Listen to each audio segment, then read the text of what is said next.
नमस्कार। मैं राजनीतिक परिवार में पैदा हुआ। जब मैं छोटा सा था 1980 में प्रियंका और मैं घर में लेई बनाते थे, रात को निकलकर पोस्टर चिपकाते थे। चुनाव समझता हूं। 20 साल से मैं स्वयं चुनाव लड़ रहा हूं।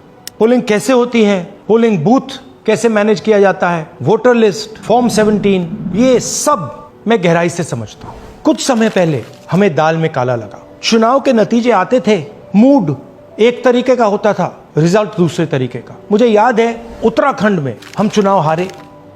बाद में मैंने कैंडिडेट से पूछा कि जहां रोड शो हुआ था वहां जाके देखिए हमें कितने वोट मिले।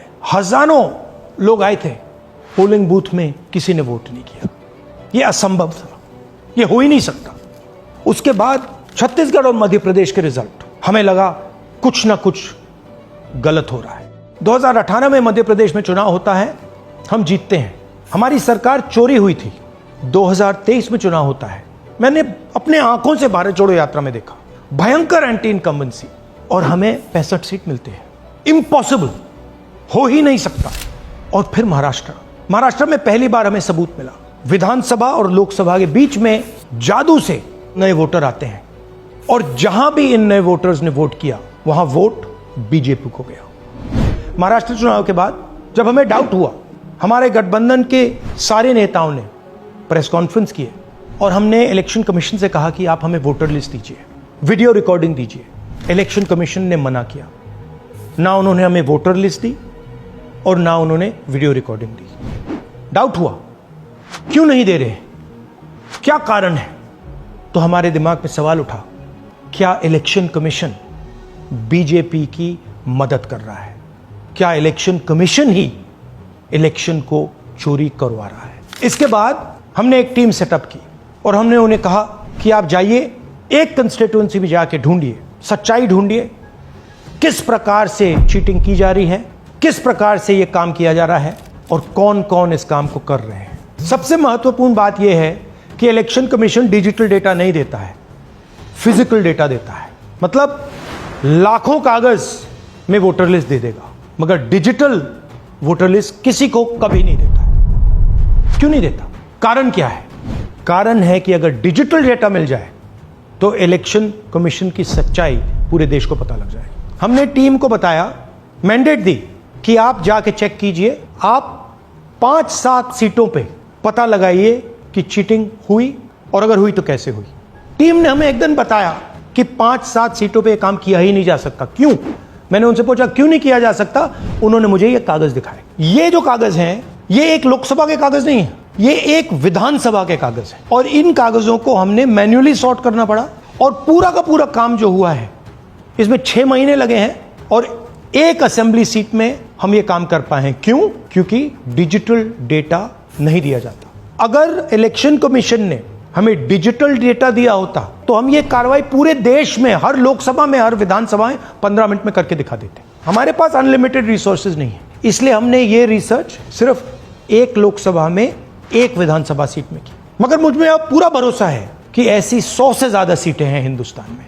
जो यहां हुआ है उन सीटों में भी हुआ है। और याद रखिए, अगर बीजेपी को 10-15 सीटें कम आती तो आज नरेंद्र मोदी प्रधानमंत्री नहीं होते, इंडिया गठबंधन की सरकार होती। जांच ने 5 तरीके की चोरी पकड़ी है। डुप्लीकेट वोटर, जिसका मतलब एक वोटर के नाम वोटर लिस्ट में अनेक जगह आ रहे हैं। फेक एड्रेस, मतलब एड्रेस है ही नहीं, या फिर house number 0। Bulk voter in single address, मतलब एक छोटे से घर में 40, 50, 60 लोग रह रहे हैं। इनवैलिड फोटोज, छोटी सी फोटो है या फिर फोटो ही नहीं है, और वो जो छोटी फोटो है वो दिखती भी नहीं है। कौन है, किसका चेहरा है, नहीं पता लग सकता। Misuse of form 6। Form 6 first time voters के लिए होती है, मतलब जिनकी एज 18-20 साल की हो, मगर वोटर लिस्ट में 90 साल के लोग फॉर्म 6 का प्रयोग कर रहे हैं। चुनाव में 6,50,000 वोटर थे, उसमें से 1 लाख चोरी के थे। अब मैं आपको 5 उदाहरण देता हूं। यह देखिए, गुरकीरत सिंह डांग, इसका नाम 4 अलग अलग बूथों पे आता है। यह कैसे हुआ और क्यों हुआ? एक और उदाहरण, विशाल सिंह, वाराणसी में वोटर लिस्ट में नाम है और बेंगलोर में 2 बार वोटर लिस्ट में नाम आता है। क्या ये वाराणसी में वोट कर रहे हैं या बेंगलोर में वोट कर रहे हैं या दोनों जगह वोट कर रहे हैं? एक और उदाहरण देखिए, हाउस नंबर 0। तो आपने कभी सुना है हाउस नंबर 0?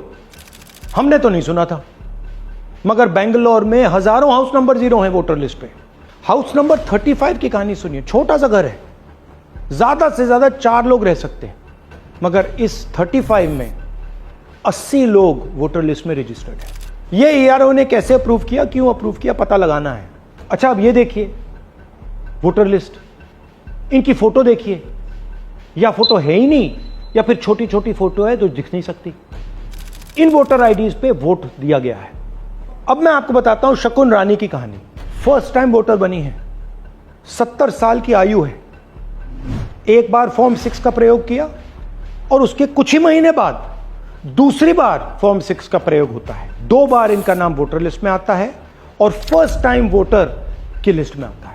ये फर्स्ट टाइम वोटर हो ही नहीं सकती। तो क्या शकुन रानी जी ने वोट किया या किसी और ने शकुन रानी जी के लिए वोट किया? ये ही छुपाने के लिए सीसीटीवी का डेटा हमें नहीं दिया जा रहा है।